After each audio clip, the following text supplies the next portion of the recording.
وعلمنا ما ينفعنا وانفعنا بما علمتنا. اللهم اجعلنا ممن يستمعون القول فيتبعون احسنه ولا تجعلنا ممن عرض عن ذكرك وإننا معيشة ضنكا وأدخلنا في عبادك الصالحين برحمتك يا أرحم الراحمين. Alhamdulillah kita diberi kemauan, diberi kesempatan, diberi waktu sehingga kita bisa datang di tempat ini salat berjamaah, dan kita lanjutkan dengan pengajian kita untuk bisa memahami firman-firman Allah untuk kepentingan kita. Oleh karenanya mari senantiasa kita bersyukur atas segala nikmat yang Allah anugerahkan kepada kita. Begitu pula seiring dengan itu kita selalu berupaya meningkatkan selawat kita kepada Rasulullah SAW. Ayat yang pertama dari surah Al-Fatihah, alhamdulillah kita telah memberikan penjelasan dan itu mencerminkan betapa sempurnanya kekuatan kekuasaan Allah bersifat dan perbuatannya. Karena kita menangkap adanya kesempurnaan, maka kita berucap alhamdulillah, dan itu adalah ayat kedua dari surah Al-Fatihah. Alhamdulillah ini kita maknai dengan segala macam bentuk pujian. Jadi alif lam pada alhamdulillah itu bermakna semua jenis pujian. Karena ada juga al di dalam Al-Quran tidak bermakna semua, tapi bermakna khusus. Untuk yang kita baca ini, alhamdulillah ini bermakna segala macam bentuk pujian hanya milik Allah. Mungkin nanti pada pengajian kita lebih lanjut, kita akan menemukan juga alif lam yang tidak bermakna seperti itu. Memang begitu makna-makna di dalam Al-Quran. Jadi kalau begitu adanya segala macam bentuk pujian hanya milik Allah, kita tidak punya kapling di situ untuk mau dipuji. Kita berikrar segala puji hanya milik Allah. Nah, manusia ini kalau konsisten dengan pernyataan itu, ya tidak ada pujian. Tidak, manusia tidak ada haknya untuk dipuji. Makanya kalau ada manusia yang selalu mau dipuji, yakin pasti banyak kebohongan yang ia terima. Itu nyata itu. Tapi ya namanya manusia, sekalipun dibohongi, kalau dipuji enak merasa, enak dia rasa. Tapi kita yakin kalau ada orang yang memuji-muji seseorang, yang memuji itu tidak ada masalah. Memang pekerjaannya kita memuji. Saya pujian, tidak ada masalah. Memang pekerjaan kita memuji. Tapi bukan kita yang meminta untuk dipuji. Makanya ada pangkat perkataan ulama kita begini. La tusahib man yamdahuka bima laysa fika. Jangan kau berteman dengan orang yang suka memuji-mujimu yang kau tidak miliki. Ya. Dan biasa sekalipun kita tidak berhak untuk dipuji, atau orang yang suka memuji kita. Jangan berteman dengan orang yang suka memujimu sementara engkau tidak memiliki untuk dipuji. Kenapa? Faizal jadi bangka, karena kalau orang itu yang tadi memuji-mujimu yang engkau tidak miliki, ketika ia membencimu, zammaka bima laysa fika, dia juga akan mencelah dengan celaan yang engkau tidak miliki. Ini bukan ayat, ini bukan hadis, hanya nasihatnya ulama kita. Tapi perlu dipikir-pikir itu. Ya. Sekali lagi saya mau katakan bahwa kalau ada orang yang suka dipuji, yakin pasti banyak kebohongan yang dia terima, pasti banyak dibohongi orang. Rasulullah banyak yang memujinya, tidak salah. Tapi bukan Rasulullah yang minta untuk dipuji. Salah satu bentuk pujian yang dilakukan oleh orang Habsyi kepada Rasulullah SAW dengan bahasanya sendiri, Rasulullah tidak paham. Makanya tanya sahabatnya, apa yang dibilang itu orang Habsyi? Dia katakan, itu maknanya Muhammad adalah manusia orang saleh, manusia terpuji, manusia agung. Rasulullah dipuji, tapi bukan dia untuk meminta untuk dipuji.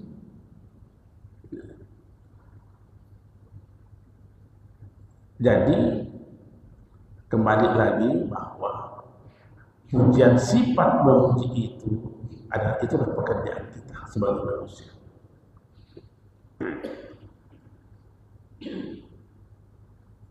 Alhamdulillahi Rabbil Alamin. Kata-kata Alhamdulillah, Allahnya di situ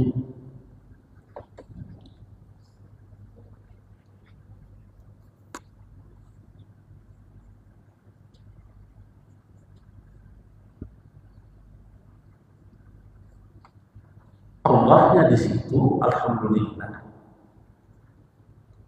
diperjelas dengan kata-kata Rabb. Rabb.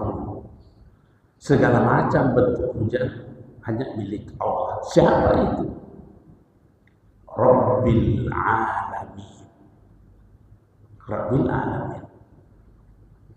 Rabbu itu banyak maknanya.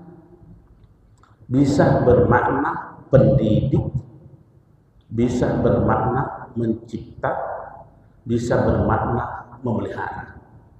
Itu kata Rabb. Ya. Jadi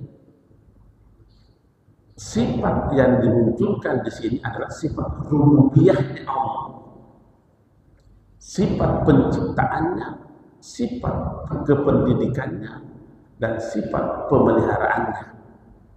Seolah-olah kita berkata bahwa segala macam bentuk pujian hanya milik Allah yang mendidik alam ini, yang memelihara alam ini, yang menguasai alam ini. Di sini dua alam yang diceritakan, alam dunia dan alam akhirat. Coba kita bandingkan. Rabbil Alamin ini dunia. Nanti pada ayat selanjutnya Maliki Yaumiddin. Ini Yaumiddin alam akhirat. Tapi ungkapan yang dipakai berbeda. Satu mendidik alam, satu menguasai akhirat. Tidak dikatakan pendidik akhirat.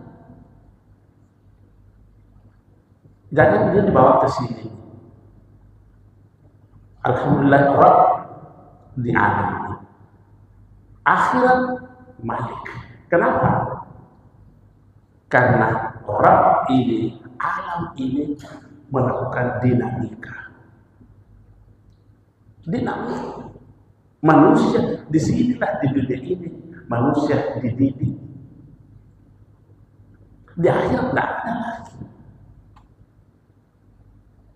Disinilah manusia beribadah. Di akhirat tidak ada lagi. Untuk apa mau beribadah? Untuk mau berubah. Untuk apa kita beribadah? Mau berubah. Allah mendidik kita. Di akhirat masih ada ibadah? Tidak ada. Tidak ada lagi puasa, tidak ada zakat, tidak ada haji. Jadi seolah-olah kita mau berkata bahwa di dunia ini kesempatan kita mau mengubah diri. Mengubah diri. Orang yang tidak bisa mengubah dirinya, orang yang susah mengubah dirinya, maka ia tidak akan mendapatkan kebahagiaan di akhirat.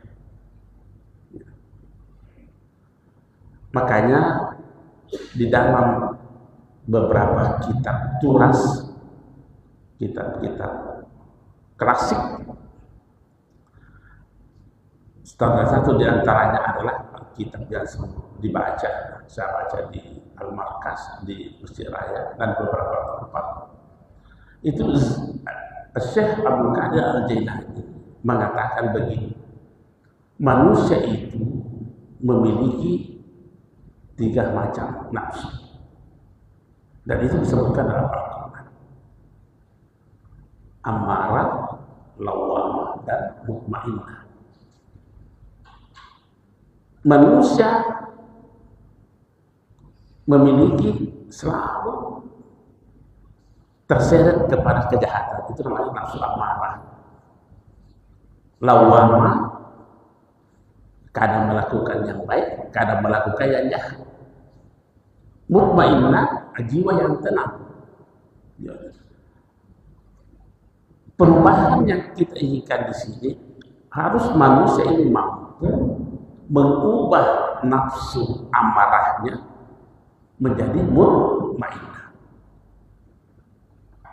Karena kenapa? Karena kalau nafsu amarah yang bekerja, pasti manusia ini adalah jahat.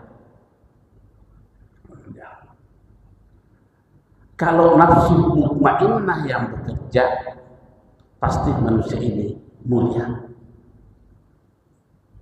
Nah sekarang kalau begitu, semua kita ini mulia. Nah sekarang persoalannya, mampukah kita mengubah nafsu amarah kita menjadi nafsu mutmainnah?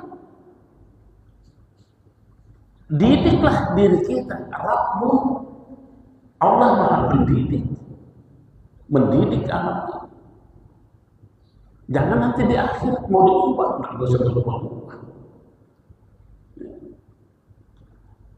Mungkin ada yang berkata, bisakah dipisahkan antara nafsu ini dengan keinginan? Mungkin ada yang berkata begitu. Dan semua ini kita punya keinginan. Untuk mengubah keinginan ini menjadi keinginan yang bisa membawa kepada kemuliaan, ubah nafsu itu jadi nafsu amarah menjadi nafsu mutmainnah. Karena sekali lagi, kalau nafsu amarah yang bekerja pasti jahat. Sejahat. Ali bin Abi Thalib radhiyallahu anhu, saking waspadanya beliau itu Wasangki hati-hatinya beliau ini mampu membedakan yang mana nafsu amarah bekerja dengan yang mana yang bukan. Contoh di dalam kisah itu, Ali pernah ikut peperangan. Yang namanya perang pasti saling membunuh. Bukan perang itu kalau tidak saling membunuh. Nah, Ali bin Abi Thalib suatu kesempatan bebas untuk membunuh musuhnya, tapi dia tidak lakukan. Dia tidak lakukan. Kenapa? Musuhnya heran. Ali, kenapa tidak jadi membunuhkan? Padahal sudah tidak ada yang halangi kamu. Kok bebas sekarang? Apa dibilang Ali? Tidak jadi saya bunuh kok karena saya marah. Marahnya Ali pada saat itu bukan marah berjuang di jalan Allah, tapi marah gara-gara diludahi oleh musuh. Nah, jadi marahnya Ali gara-gara diludahi itu apakah marah berjuang di jalan Allah? Bukan. Kalau seandainya Ali membunuh pada saat itu karena marahnya diludahi, maka ia menzalimi orang. Menzalimi.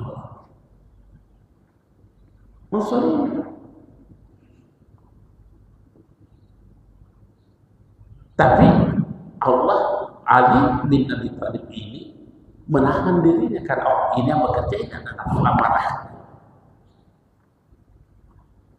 Nah, bisakah kita juga ini mendidik diri kita ini untuk bisa mengatur nafsu seperti itu?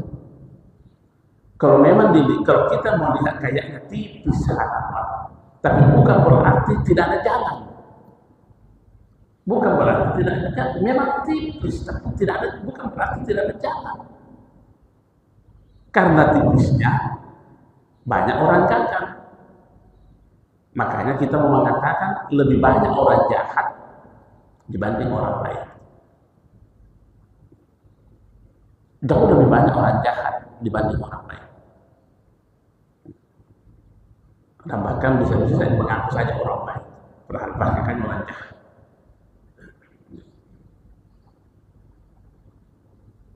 Ambil contoh, ini persoalan Rabbul ini mendidik diri ini. Jangan-jangan kita saya ambil contoh begini.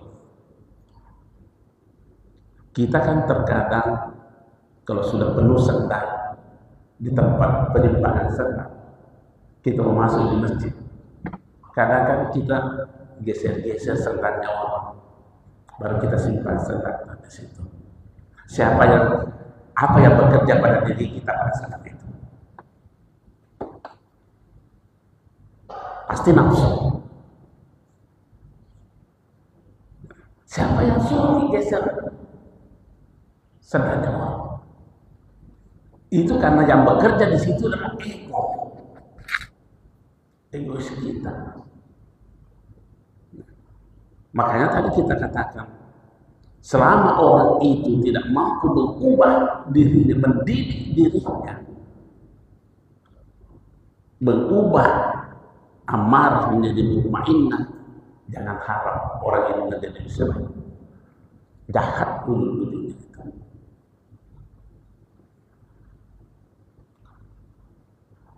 Kan yang lebih banyak bekerja pada diri kita adalah ini nafsu amarah ini yang banyak perintah kita untuk terseret.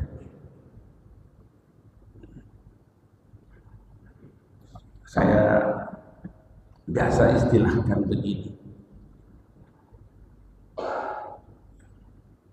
Itu sebenarnya atribut-atribut yang melekat pada diri kita. Silakan melekat atribut-atribut diri itu, dan memang susah untuk dipisahkan. Tapi jangan atribut itu yang bekerja untuk memerintah kita dalam kehidupan ini. Berarti gagal kita mendidik diri kita. Bagaimana contohnya? anggaplah saya sebagai, ya memang guru besar, profesor. Saya ke kampus. Saya mau duduk di tempat itu. Pindah dulu. Atau saya panggil seseorang, sini dulu. Kira-kira yang bekerja di situ apa? Profesor ataukah siapa? Saya melakukan seperti itu karena ada melekat. Saya kan profesor, saya bisa panggil. Tapi bagus kayak itu, sini dulu. Tidak ada kata-kata yang lebih baik daripada itu. Sedikit dulu nih. Nah, kenapa itu yang muncul? Karena yang bekerja pada diri saya, profesornya. Begitu juga kita. Saya yakin kita pernah salah. Saya yakin pernah kita salah terhadap istri kita. Pernah kita salah terhadap anak kita. Mari kita pelajari kesalahan kita itu. Apa yang bekerja pada waktu kita salah? Mungkin kita berkata, tidak apa-apa nih, kan anakku tonji. Itu berarti yang bekerja di situ pada saat itulah atribut kita sebagai ayah. Kenapa bilang begitu? Tidak apa-apa nih, kan istriku nih. Berarti atribut suami lagi yang bawa kita sama. Ini yang mau dididik, ini yang seperti ini mau dididik Arab. Makanya ada kisah bercerita begini. Ada seorang di Baghdad, di pelosok seseorang ulama biasa. Sementara di kota Baghdad ada ulama terkenal. Temannya mengajak, ayo kita pergi ke Baghdad mengaji, karena di sana ada ulama besar. Terkenal. Oke, kita pergi belajar ke sana. Sampai di Baghdad, masuk di masjid, ketemu orang yang datang dari kampung ini dengan ulama besar itu mau masuk masjid. Entah kenapa ulama besar ini meludah, tapi maka biar dia lemparkan meludahnya itu ke barat, ke kiblat. Apa dia bilang? Orang kampung ini, oh maaf, saya tidak jadi berguru di sini. Karena jadi berguru di sini. Kenapa? Bagaimana saya bisa berguru kepada orang ini? Nah, dia sendiri tidak mampu mendidik dirinya. Keluarlah kata-kata, man ajaza an tarbiyati nafsihi fa kaifa yaqdiru ala tarbiyati ghairihi. Ketika kamu tidak bisa mendidik dirimu, bagaimana kau mendidik orang lain? Oh, tidak jadi belajar hanya karena persoalan begitu. Hanya persoalan. Ada kisahnya juga mengatakan, dia ulama ini buang air kecil menghadap ke barat.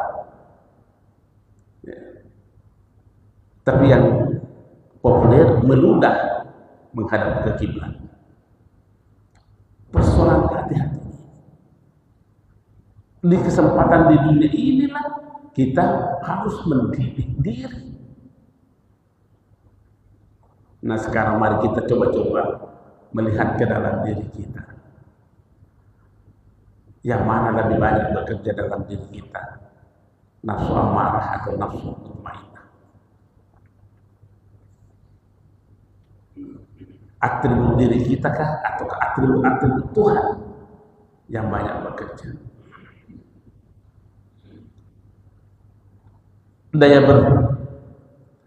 Gaya berpikir yang perlu diubah, paradigma berpikir yang perlu diubah. Apa artinya alam? Segala yang ada di dunia ini itu namanya alam. Mau alam anak-anak, mau alam dewasa, mau alam tua, mau alam binatang, mau alam tumbuh, semua alam. Berapa warna yang kita lihat? Ini alam banyak. Makanya menggunakan ya dan nun, artinya banyak sekali alam. Ya, alam perempuan, lain alamnya itu alam laki-laki, alam binatang, alam tumbuh-tumbuhan, semua alam. Pertanyaannya, berapa yang kita lihat di situ? Cuma satu alam. Siapa yang bilang begitu? Allah. Sebagai Allah. Semua yang alam ini cuma satu, celupan Allah. Sebagai Allah, wa man ahsana Allah sibagatan. Celupan, ini celupan Allah semua itu.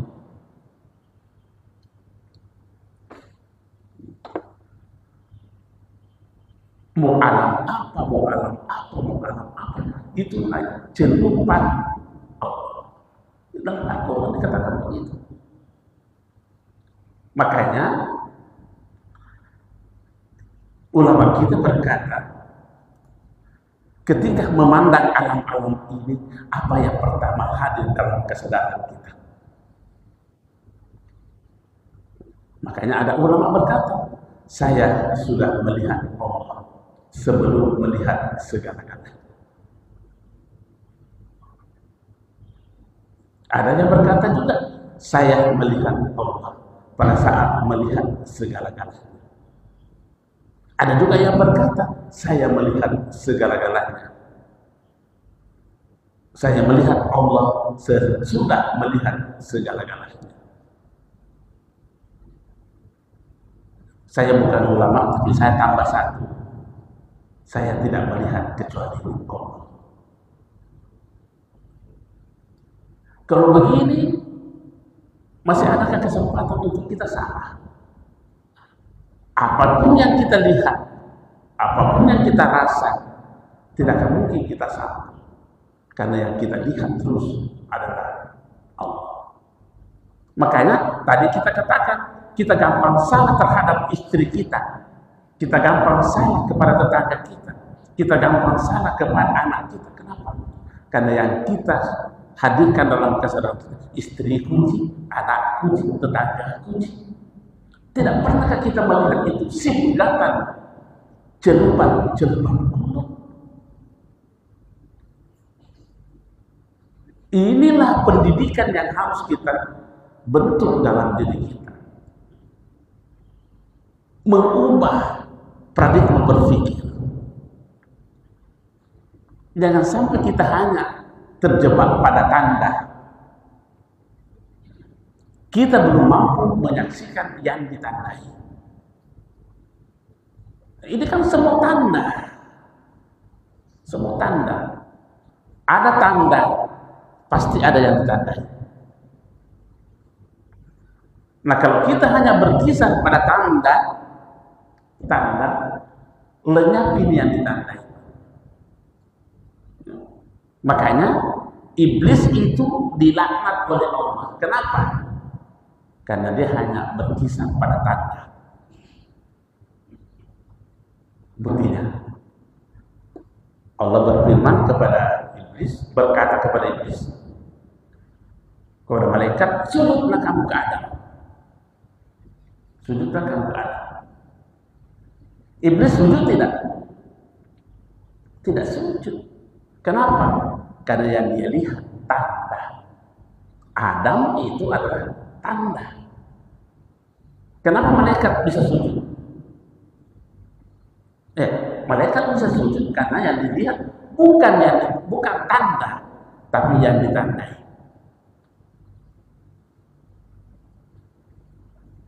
Yang sujud. Nah, yang menjadi persoalan kita ini adalah jangan-jangan dalam kehidupan kita ini selalu berkisar pada tanda. tanda. Tidak pernah menyeberang kepada yang ditandai.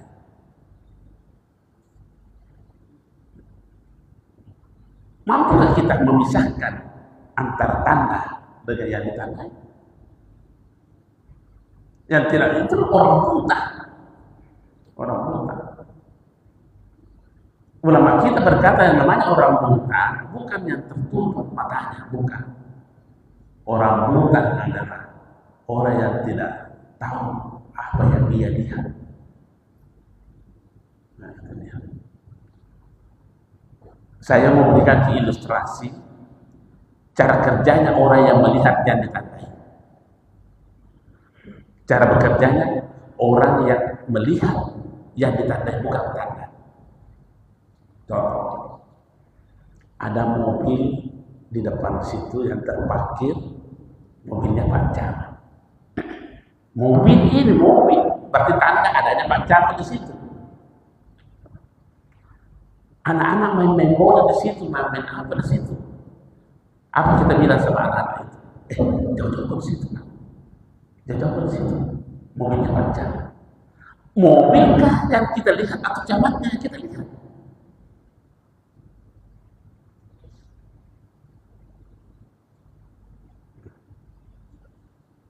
Seandainya mobilnya, kenapa mobilnya rusak? Tidak ada dia, tidak apa-apa mobilnya itu. Kenapa?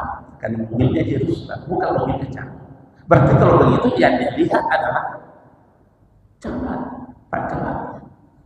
Apakah dalam kehidupan kita ini begitu cara berpikir kita?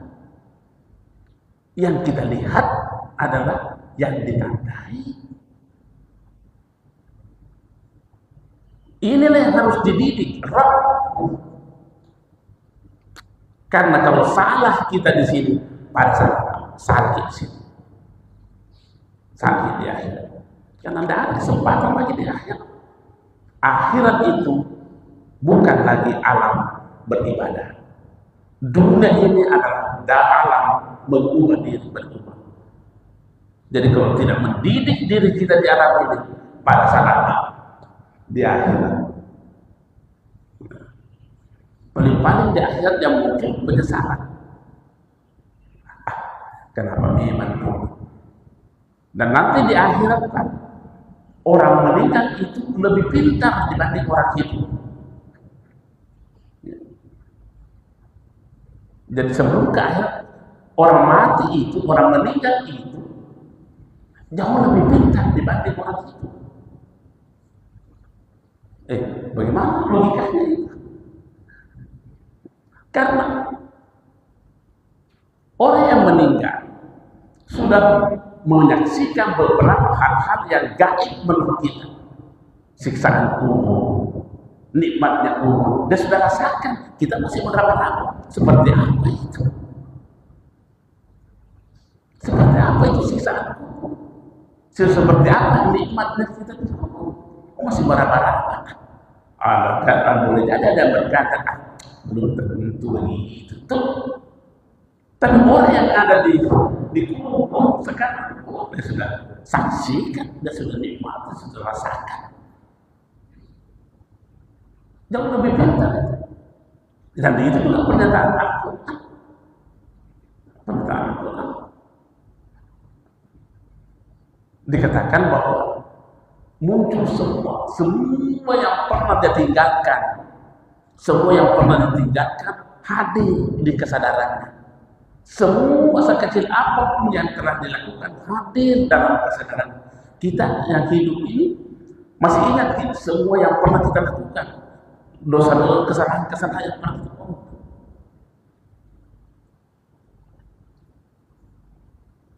Kenapa bisa seperti itu?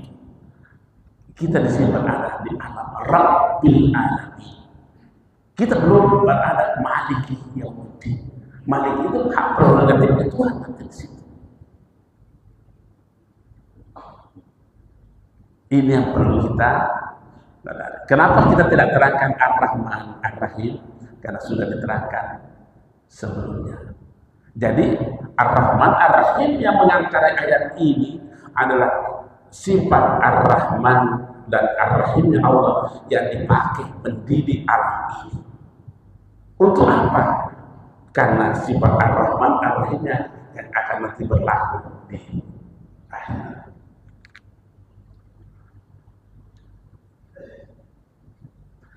Jadi pekerjaan berat kita sekarang ini, mau nikah kita berubah, itu saja. Mau nikah kita berubah. Orang yang tidak mau berubah, kan pendidikan itu harus berubah. Mau nikah kita berubah. Yang pertama harus diubah itu adalah mengubah amarah menjadi mutmainnah. Jangan kita terlalu banyak, itu saja yang kita ubah. Nafsu amarah diubah menjadi nafsu mutmainnah. Aman itu. Makanya kita harus memiliki prinsip berkeinginan. Prinsip berkeinginan. Apa prinsip berkeinginan yang pertama? Prinsip keinginan yang pertama adalah jangan keinginan kita itu ditumpangi oleh nafsu. Itu saja. Jangan keinginan kita dikendalikan oleh nafsu. Jangan keinginan kita ini dinahkodai oleh nafsu. Kita tidak bisa, manusia itu punya keinginan. Semua manusia punya keinginan. Yang kita khawatirkan jangan sampai keinginan kita itu ditumpangi, dipimpin oleh nafsu. Itu menjadi masalah. Karena kalau itu yang bekerja, pasti banyak pertanyaan nanti di akhir. Karena pasti banyak salah. Kalau nafsu mutmainnah yang bekerja, tidak ada pertanyaan di akhir nanti. Tidak ada. Tidak ada ditanya. Siapa yang bilang begitu? Ya Rasulullah. Mungkin sudah pernah saya sampaikan hadisnya di sini. Suatu waktu itu Aisyah bertanya kepada Rasulullah, ya Rasulullah, apakah yang dimaksud dengan dihisab amal kita dengan perhitungan yang amat sangat gampang? Kata Rasulullah, tidak ditanya. Tidak ada pertanyaan. Masuk akal. Kenapa mesti tidak ditanya? Ya karena keinginannya sama dengan keinginan Allah. Perbuatannya sama dengan keinginan. Semua sama. Kira-kira kalau kita suruh anak kita pergi ke satu tempat bekerja dan dia kerjakan dengan sempurna apa yang kita lakukan, masih kita tanya? Tidak ada. Kalau toh ada pertanyaan yang menyenangkan, menggembirakan. Anak kita suruh, nak pergi saja dulu ke ini, kerjakan ini. Semua yang kita perintahkan dilakukan dengan baik. Masih ada pertanyaan? Nah, kalau toh ada pertanyaan, kita tanya, nak sudah makan makan, nak mau makan apa? Nak? Justru menawarkan nikmat. Kenapa? Sempurna dia melakukan. Tapi kapan ada salah anak kita suruh, kenapa kau bisa salah? Kenapa banyak pertanyaan? Nabi berkata, siapa nanti di akhirat yang ditanya tentang amalnya pasti disiksa. Itu hadis itu. Jadi kalau begitu, memang Rabb mendidik diri ini urgen sekali supaya kita tidak salah. Di samping itu, mendidik diri perlu memperbanyak istighfar. Karena itulah yang menjadikan kesalahan-kesalahan kita terhapus. Dan doa inilah yang memegang peranan penting. Karena jauh lebih banyak yang kita tidak tahu dibanding yang kita tahu. Untuk melakukan yang kita tidak tahu dengan benar, ya berdoa kepada Jangan nanti di akhirat nggak laku nih malik yang kita. Terserah mau itu malik penguasa prerogatif Allah. Sekarang Rabb mendidik. Sekian dan terima kasih. Assalamualaikum warahmatullahi wabarakatuh.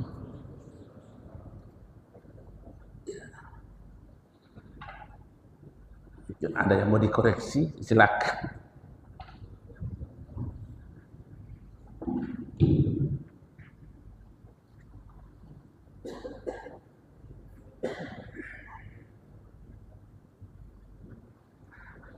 Ya, kalau tidak ada yang mau dikoreksi.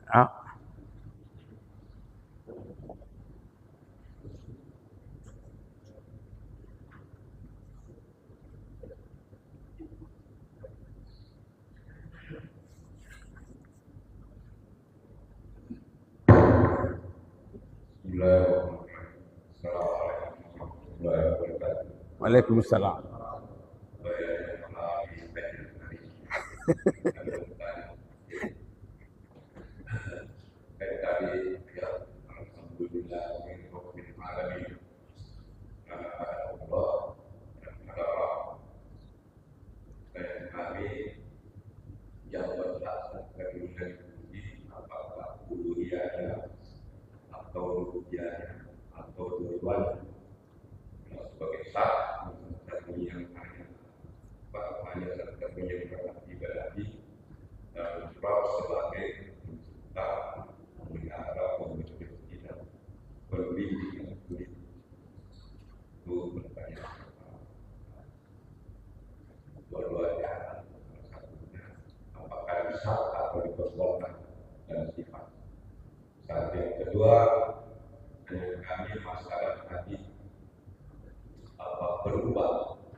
Khususnya saya pribadi yang usianya sudah masuk kategori sudah mau khusus, dan saya belum waktu itu masih seperti tadi Pak disampaikan bahwa masih banyak potensi salah dibanding dulunya.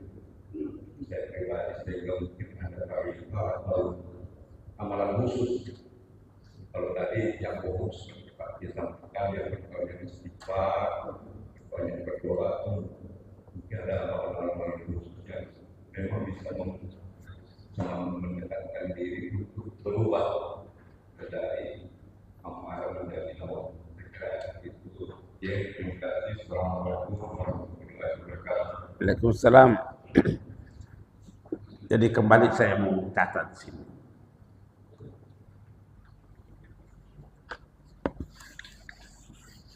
Ini pertanyaan-pertanyaan S3 ini Pak ini. Coba perhatikan di sini ayatnya.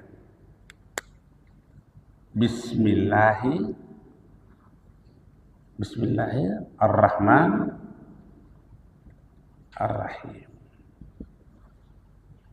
Dengan alhamdulillahi rabbil alamin, muncul lagi sini Ar-Rahman Ar-Rahim.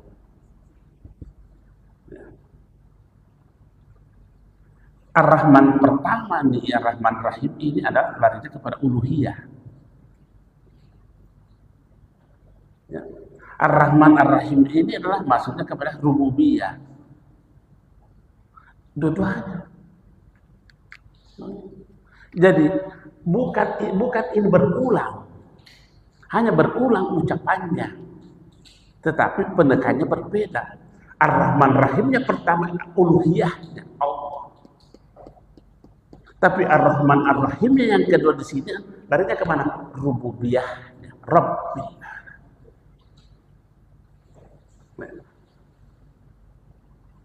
Inilah permainannya bahasa itu.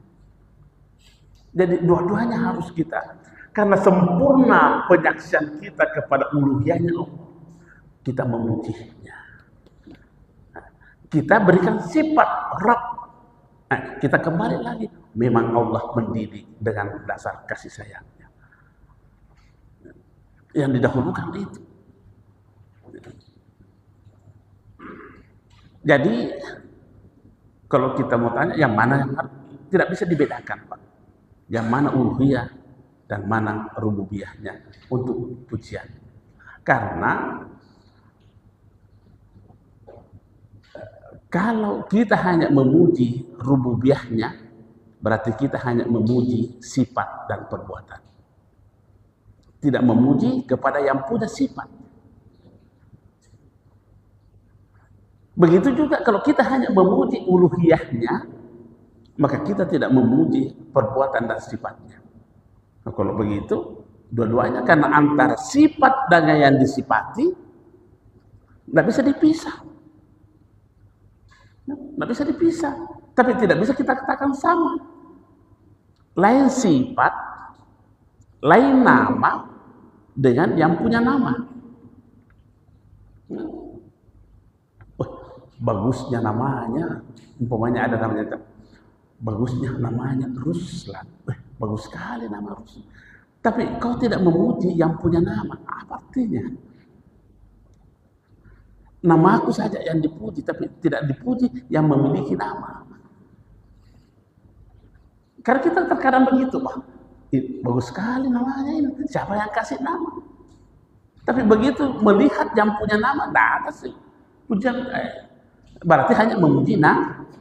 Yang kita takutkan, jangan sampai kita mengagumi ciptaan-ciptaan Allah. Tapi kita tidak mengagumi siapa yang menciptakan.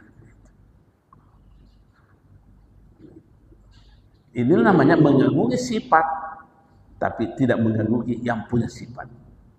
Mengagumi nama, tapi tidak mengagumi yang punya nama. Wih, cantik sekali namanya ini harus. Untuk apa kalau itu? Harus. Karena lain nama, lain yang diberi nama. Ali bin Abi Thalib berkata begitu. Lain nama, lain yang diberi nama. Nama bukan yang diberi nama, dan yang diberi nama bukan nama.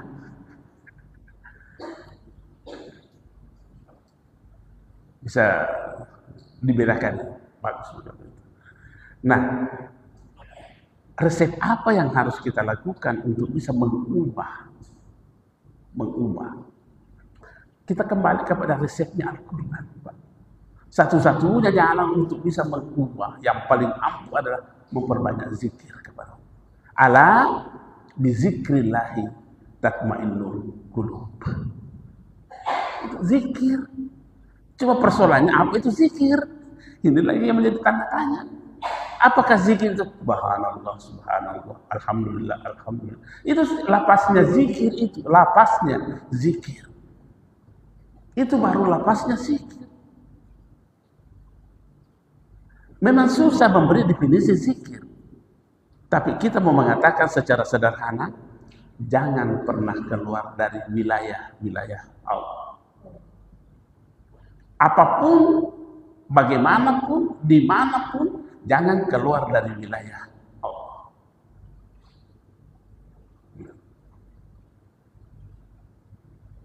Kita kan gampang keluar dari situ, Pak. Ada yang pernah, saya mau bercerita kembali sedikit ini. Ada yang pernah protes saya di situ, jemaah. Dan protesnya agak kencang. Dia bilang, karena itu saya katakan jangan pernah keluar dari wilayah Allah. Oh, bahasa kasarnya, tolong Pak Prof ditarik itu kata-kata. Ini kata-kata, ucapan ini adalah menyesatkan. Adakah wilayah di luar daripada wilayah Allah? Ini kan kita baca Allah meliputi segala-galanya. Kenapa Pak Prof mengatakan jangan keluar dari wilayah Allah? Adakah wilayah di luar daripada wilayah Allah? Tolong ditarik itu kata-kata. Itu kata-kata menyesatkan. Itu menurut bahasanya dia. Jadi saya bilang, Pak Ustaz, saya panggil Ustaz karena ada ciri-ciri Ustaznya. Ciri-ciri pakai baju koko, ada jenggotnya sedikit dan agak tinggi. Pak Ustaz, Pernahkah Bapak curang? Sekecil apapun curangnya. Bilang pernah? Ya, pernah curang. Waktu Bapak curang, masih berada di wilayah Allah atau sudah di luar wilayah Allah? Tidak mau jawab. Karena pasti jawabannya di luar wilayah Allah.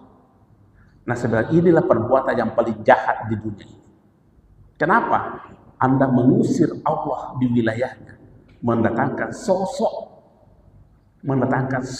yang kau tidak kenal, dan itu yang kau ikuti. Ketika seorang yang curang, yang diikuti siapa? Pasti ada kekuatan di situ yang dia ikuti, Pak.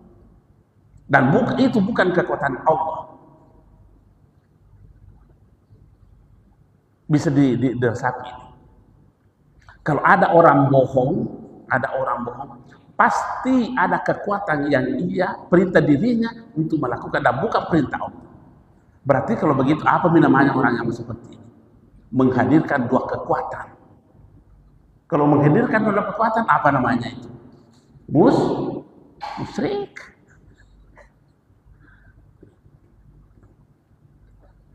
Nah, itu bahayanya, Pak. Dan kita itu menyadari itu. Tidak mungkin kita melakukan kebohongan kalau tidak ada kekuatan yang perintah kita dan kita ikuti itu. Tidak mungkin. Berarti kita mengabaikan kekuatan Tuhan. Apa namanya? Itulah tadi saya katakan, ini adalah pekerjaan yang susah, yang sangat berbahaya. Mengeluarkan Allah di wilayahnya, mendatangkan sosok, dan itu yang Anda ikuti.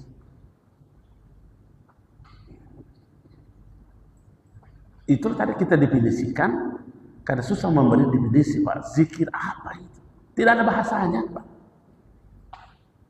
Kita mau katakan mengingat, saya tidak sependapat. Kenapa? Karena mengingat itu adalah perbuatan akal. Perbuatan akal. Allah tidak bisa dicapai dengan akal. Dilarang. Allah berkata, tafakkaru fi khalqi wa la tafakkaru fi zati. Coba perhatikan ini. Allazina yazkuruna Allah wa yafakkaruna fi khalq. Ini dua perbuatan ini, Pak. Zikir dan berfikir. Zikir, apa objeknya di sini? Allah. Fikir, apa objeknya di sini? Makhluk, khalq, ciptaan. Seperti apa modelnya pemikiran yang kita jatuh-jatuhnya di sini. Jatuh-jatuhnya di sini. Nggak pernah pikir mau ke sini, nggak mungkin.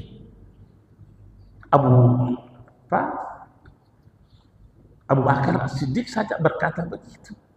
Maha suci Allah yang tidak membuat jarang saya berpikir kepadanya. Dan memang al-diskusi juga berkata begitu. Tafakkaru fi khalqi. Hanya makhlukku, tandaku saja yang kau bisa pikir. Itulah zikir. Ada bahasanya enggak itu? Enggak ada bahasanya. Kalau ada terjemahan mengingat saya tidak sependapat. Memang kata zikir dalam Al-Quran itu bisa bermakna mengingat, bisa bermakna mengucap, tapi untuk kepada Allah tidak ada makna, tidak ada bahasanya, tidak ada terjemahannya. Tetapi kalau mengingat namanya, silahkan sebut-sebut namanya. Karena memang waskur marabbik, sebut-sebutlah nama.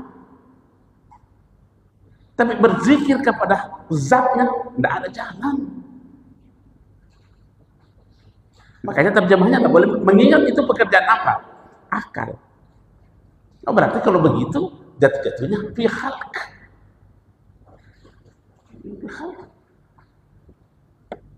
Itu satu-satunya jalan, Pak. Ala bizikrillahi tatma'innu. Yang bisa menciptakan nafsu mutmainnah, zikir. Ini kan biasa ada kesalahan dalam menerjemahkan Al-Quran. Ada yang mengatakan fazkuruni, coba, fazkuruni azkurkum. Berzikirlah kepadaku, niscaya aku akan berzikir kepadamu. Oh, saya tidak sependapat terjemahan ini. Kenapa? Kalau kita berkata berzikirlah kepadaku, niscaya aku akan berzikir kepadamu. Ada jeda. Pernahkah Allah lupa kepada kita? Enggak pernah. Yang banyak lupa kita. Oh, kalau begitu, untuk menikmati bagaimana zikirnya Allah kepada kita, jangan pernah berhenti berzikir. Itu terjemahan saya. Tapi kalau katakan berzikirlah kepadaku, saya aku akan berzikir kepadamu. Pernahkah Allah tidak berzikir? Kalau ada persyaratan begini berarti Allah pernah tidak berzikir. Nah, nanti berzikir kepada kita kalau kita berzikir. Wah, terjemahan aja jadi. Jadi saya sampaikan itu di UIN, sampaikan di mana. Sebenarnya ini terjemahan perlu dikoreksi. Ya, saya tahun berapa itu? Saya bukan ulama tapi pernah diundang ke Jogja. Seluruh ulama-ulama tafsir kita koreksi itu terjemahan Al-Quran. Dan banyak yang perlu dikoreksi, Pak. Dan memang sudah dikoreksi. 4 tahun kemudian kita berkumpul lagi di Gorontalo untuk mengoreksi lagi terjemahan-terjemahan itu. Kita temukan lagi terjemahan yang memang perlu dikoreksi lagi. Tidak pernah berhenti-berhenti. Memang aneh ini. Jadi terjemahan-terjemahan begitu terkadang kita terjebak. Itu menurut saya terjemahan. Jadi kuncinya adalah zikir. Seperti apa zikirnya? Disitulah ada tuntunan-tuntunan yang dilakukan oleh para ulama-ulama sufi kita. Ulama-ulama sufi kita. Tuntunan-tuntunan. Jangan mengandalkan diri kita, Pak. Saya kira demikian panjang penjelasannya ini, karena memang pertanyaannya pertanyaan S3 jadi. Saya kira sudah cukup ya. Kita cukup sekian. Lebih dan kurangnya mohon dimaafkan. Assalamualaikum warahmatullahi wabarakatuh.